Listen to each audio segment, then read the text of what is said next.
Halo semua, balik lagi dengan SpongeBopedia, channel yang membahas tentang fakta unik dan misteri yang ada pada kartun SpongeBob. Sebelum gue lanjutkan video ini, terlebih dahulu jangan lupa untuk subscribe channel ini, serta berikan like, komen, dan share video ini ke sesama teman kalian yang juga penggemar kartun SpongeBob.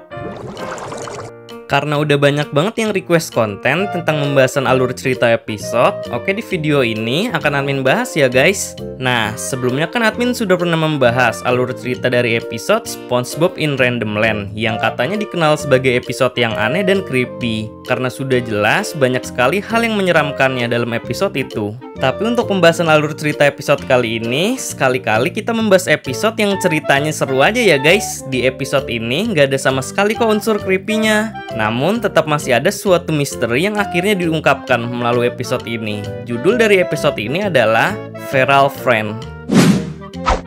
Misteri yang admin maksud tuh tentang perubahan wujud karakter SpongeBob dan bahkan seluruh makhluk laut warga Bikini Bottom menjadi wujud biologisnya. Maksud dari wujud biologis itu ya bentuk aslinya yang bukan berupa kartun. Kalian penasaran kan guys penyebab dari kenapa berubahnya para makhluk laut ke dalam bentuk biologisnya itu? Oke, tanpa basa-basi lagi, dan berikut ini adalah penjelasan lengkap dan alur cerita episode Feral Friends. Feral Friends merupakan episode dari season 10 kartun SpongeBob yang rilis perdana di televisi Amerika Serikat pada tanggal 7 Oktober 2017. Episode ini ditulis ceritanya oleh Mr. Lawrence, yaitu seorang pengisi suara untuk dubbing bahasa Inggrisnya Plankton yang sekaligus menjadi penulis cerita pada episode ini. Walaupun sebelumnya Mr. Lawrence sering menulis episode yang bertemakan creepy seperti episode Fast Freeze, Whirly Brains, dan My Leg. Nah, namun dalam episode Feral Friends ini nggak ada sama sekali unsur creepy-nya. Ya karena cerita dari episode ini tuh seru dan sangat friendly. Untuk alur cerita episode Feral Friends, ceritanya bermula dari Patchy the Pirate yang berlayar ke lautan dengan menggunakan kapal rakitnya menuju pulau Bikini Bottom. Yang dimana tujuan Patchy berlayar ke lautan ini yaitu demi untuk menyaksikan fenomena langka yang terjadi dalam 100 tahun sekali. Lalu Patchy pun akhirnya mengeluarkan teropong panjang miliknya dan mengamati aktivitas SpongeBob beserta kawan-kawan yang saat itu sedang berkumpul bersama di sebuah taman. Nah, walaupun adegan Patchy the Pirate yang sedang berada di kapalnya ini terlihat biasa saja, namun siapa sangka, demi untuk menciptakan efek CGI dalam scene tersebut, syuting videonya sampai berlangsung di studio film loh guys. Wah, kirain admin hanya tinggal diedit saja itu ya untuk menciptakan efek airnya, tanpa harus syuting di studio segala. Oke, balik lagi ke pembahasan alur cerita episode Feral Friends. Nah, selagi Patchy yang sedang mengamati aktivitas SpongeBob dan kawan-kawannya, ternyata mereka sedang merayakan pesta ulang tahunnya Sandy. Lalu ketika kue ulang tahun Sandy ingin dipotong dan dibagikan kepada para karakter utama kartun ini, tiba-tiba Patrick langsung menyerobotnya dan melahap hingga habis kue tersebut. Hal ini pun membuat Sandy merasa kesal, namun untungnya SpongeBob telah menyiapkan kue cadangan untuk pengganti dari kue yang telah dimakan oleh Patrick tersebut. Nah, kali ini kuenya langsung dipotong menggunakan jurus karatenya Sandy dan dibagikan rata kepada para karakter utama lainnya. Ketika para karakter utama kartun ini sedang asik menyantap kue ulang tahunnya Sandy, tiba-tiba muncul suara gemuruh dari sisi gunung api bawah laut, dan gunung tersebut pun secara mendadak mengeluarkan sebuah bola berwarna hijau misterius yang sekilas terlihat sangat mempesona. Namun siapa sangka, di balik keindahan bola misterius berwarna hijau ini, ternyata menyimpan sebuah efek samping bagi seseorang yang telah melihatnya. Dan benar saja, ketika Sandy memiliki firasat buruk mengenai bola hijau misterius ini, menurutnya suatu hal yang aneh akan terjadi di Bikini Bottom, dan tampaknya fenomena ini sebelumnya tidak pernah terjadi di sana. Baru saja Sandy mengatakan kata-katanya itu, tiba-tiba bola misterius berwarna hijau ini keluar dari atas permukaan gunung api bawah laut dan menghampiri sebuah keluarga yang sedang piknik di suatu taman. Namun karena sebelumnya belum mengetahui bola misterius hijau ini tuh apaan, mengakibatkan seluruh anggota keluarga tersebut seketika berubah menjadi wujud biologisnya berupa ikan. Karena telah melihat efek sinar dari bola hijau misterius ini. Ya karena seperti yang sudah admin bilang sebelumnya, bahwa bola hijau misterius ini tuh memiliki efek samping bagi seseorang yang telah melihatnya. maka orang tersebut akan berubah menjadi wujud biologisnya ataupun bentuk primitifnya. Maksud admin wujud biologis itu, kan semua karakter dalam kartun SpongeBob ini adalah gambaran dari setiap jenis biota laut yang ada. Nah, jikalau mereka sampai melihat sinar bola hijau misterius ini, ya udah wujud mereka akan berubah menjadi bentuk spesies biota laut mereka masing-masing. Contohnya saja seperti karakter yang berspesies ikan. Kan ini bentuk ikannya masih dalam versi kartun. Lalu setelah melihat efek sinar dari bola hijau misterius, ya mereka langsung berubah menjadi ikan versi nyata. Sampai sini paham kan guys apa yang admin maksud?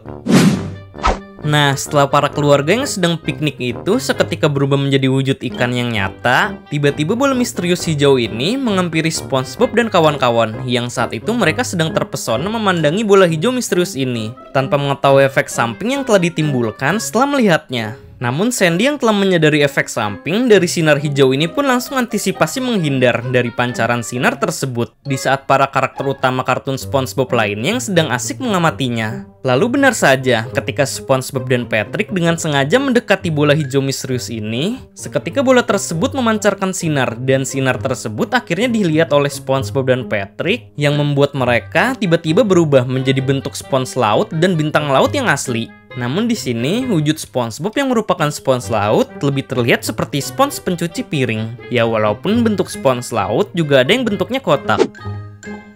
Melihat SpongeBob dan Patrick yang telah berubah menjadi wujud biologisnya, Sandy pun langsung bergegas memperingatkan para teman lainnya untuk segera pergi dari tempat itu dan jangan sampai mereka melihat pancaran sinar dari bola hijau misterius ini. Namun sayangnya, mereka mengabaikan perkataannya Sandy dan malah asik memperhatikan sinar hijau tersebut. Alhasil, membuat mereka semua juga ikutan berubah menjadi wujud biologisnya masing-masing. Seperti Tuan Crab dan Nyonya Puff yang ingin berciuman, tiba-tiba mereka berubah menjadi sesosok kepiting dan ikan buntal. Lalu Pearl yang sedang menelpon temannya dan ingin menunjukkan fenomena langka ini, tiba-tiba wujudnya berubah menjadi seekor paus sperma yang besar. Terus ada juga Larry yang sedang mengangkat barbel. Tiba-tiba wujudnya berubah juga menjadi seekor lobster kecil yang tertindih oleh barbelnya sendiri. Dan terakhir ada Squidward yang baru saja keluar dari toilet dalam keadaan bingung karena tiba-tiba dirinya langsung digotong oleh Sandy untuk diamankan dari pancaran sinar bola hijau misterius ini. Namun pada akhirnya, karena dalam keadaan panik, Squidward pun kabur dari tempat persembunyiannya ini dan berlari menuju pancaran sinar bola hijau. Hal ini pun langsung membuat wujud Squidward berubah menjadi sosok gurita raksasa seperti layaknya makhluk mitologi Kraken.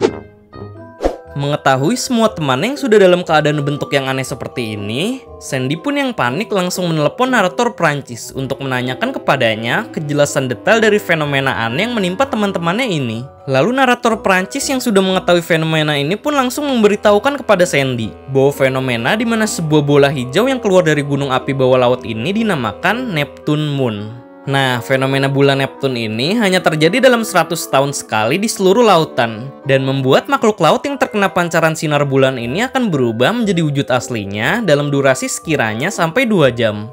Sandy yang akhirnya sudah mengetahui detail informasi ini dari narator Prancis, akhirnya ia langsung bergegas untuk mengevakuasi teman-teman yang telah berubah ke dalam wujud aslinya ini agar aman dan tidak saling menyerang antara satu dengan lainnya. Semua temannya berhasil dievakuasi oleh Sandy, kecuali Squidward dan Pearl karena wujud dari perubahan mereka yang sangat besar sehingga sangat sulit untuk dikontrol. Setelah berhasil mengevakuasi teman-temannya tersebut, Sandy pun langsung tiba di dalam rumah kubahnya dan bergegas menempatkan teman-temannya itu di dalam sebuah akuarium yang besar agar nantinya mereka aman di sana. Namun di saat semua keadaan yang sudah hampir kembali normal, tiba-tiba muncul kembali gurita Krakennya Squidward yang langsung datang untuk melubangi rumah kubah Sandy menggunakan gigi taringnya yang berputar layaknya sebuah gear. Setelah berhasil melubangi rumah kubah Sandy, Squidward dalam wujud Krakennya ini pun langsung memangsa para teman-temannya. Namun hal itu pun langsung diketahui oleh Sandy dan ia pun langsung segera menyelamatkannya. Tidak cukup hanya menghancurkan rumah kubah Sandy, Squidward pun kini menghancurkan pohon yang ada di dalam rumah Sandy dengan menghantamkan gigi taringnya kembali. Di saat keadaan yang sedang genting seperti ini, tiba-tiba narator Prancis kembali menelepon Sandy. Lalu ia memberitahukan bahwa untuk mengalihkan perhatian Squidward yang terus mengamuk itu, kenapa nggak dipanggil musuh bebuyutan dari gurita itu sendiri. Nah, musuh bebuyutan yang dimaksud ini sebenarnya adalah ikan paus, yaitu Pearl. Lalu Sandy pun memutarkan ekornya layaknya baling-baling yang sedang memancarkan sinyal suara. Dan benar saja, ketika sinyal suara tersebut telah memencar, tiba-tiba Pearl dengan wujud ikan pausnya ini langsung datang menghampiri Sandy. Lalu terjadilah baku hantam antara ia dengan Squidward. Sampai akhirnya, tak terasa waktu yang terjadi di sana sudah hampir 2 jam. Lalu Sandy pun langsung menyadari akan hal tersebut dan otomatis bulan Neptune yang berwarna hijau ini seketika kembali masuk ke dalam gunung api bawah laut dan akan kembali muncul dalam kurun waktu 100 tahun kemudian. Hal ini pun langsung berdampak kepada para biota laut yang sedang berubah dalam wujud aslinya, kembali lagi berubah dalam wujud animasi karakter kartun. Namun karena mereka tiba-tiba berubah kembali dalam kondisi yang tak berbusana, membuat mereka semua tampak merasa malu. Tetapi hal itu tidak berlaku bagi Patrick yang malahan tertawa sambil menempelkan bokongnya di helm baju astronotnya Sandy ini. Baru saja selesai peristiwa Neptune Moon yang terjadi dalam 100 tahun sekali, tiba-tiba muncul kembali suara gemuruh dari gunung api bawah laut dan memunculkan sebuah bola merah misterius yang dinamakan Neptune Sun atau matahari Neptune. Nah, sama halnya dengan Neptune Moon yang hanya muncul setiap 100 tahun sekali, namun bedanya Neptune Sun ini adalah kebalikan dari Neptune Moon. Kan kalau Neptune Moon itu dapat mengubah wujud makhluk laut ke dalam bentuk aslinya, sementara dalam Neptune Sun yang diubah wujudnya ke dalam bentuk aslinya ini adalah makhluk darat. Contohnya saja seperti Sandy yang secara tidak sadar telah terpancar sinar dari Neptune Sun. Seketika wujudnya berubah menjadi seekor tupai yang kecil. Lalu ada Patchy si bajak laut dan Pouty si burung beo yang sedang berada di atas permukaan laut. Tiba-tiba setelah terkena sinar dari Neptune Sun, wujud mereka berubah menjadi ke dalam bentuk manusia purba untuk Patchy dan menjadi hewan dinosaurus berjenis Pteranodon untuk Pouty. Lalu Pouty yang mengira Patchy adalah makanannya ini pun langsung memangsa Patchy dengan mengangkatnya terbang sampai tidak diketahui kemana tujuan mereka pergi, dan cerita pun akhirnya tamat pada adegan ini. Oke, mungkin segitu saja pembahasan alur cerita dari episode Feral Friends. Well, jadi menurut kalian untuk cerita dalam episode ini bagus atau tidak ya guys? Kalau menurut admin sih jalan ceritanya itu simple, cuman yang kurang mungkin latar tempatnya aja nih yang sangat sedikit banget. Kalau semisal ada suatu kesalahan kata maupun informasi mengenai penjelasan yang telah admin berikan ini, mohon koreksinya ya guys. Barangkali dari penjelasan tersebut ada yang keliru ketika disebutkan. Selanjutnya, episode mana lagi nih guys yang sekiranya ceritanya itu seru untuk dibahas oleh SpongeBopedia? Dan bagi kalian yang ingin request tentang pembahasan fakta dan misteri yang ada di kartun SpongeBob juga bisa komen di bawah ya guys dengan mencantumkan hashtag Tanya SpongeBob. Karena nantinya pertanyaan dengan topik yang menarik akan gue jadikan materi untuk konten video selanjutnya. Dan jangan lupa untuk follow akun Instagram kita @SpongeBopedia untuk melihat screenshot random SpongeBob. Oke, see you next time guys. Sampai bertemu di video selanjutnya.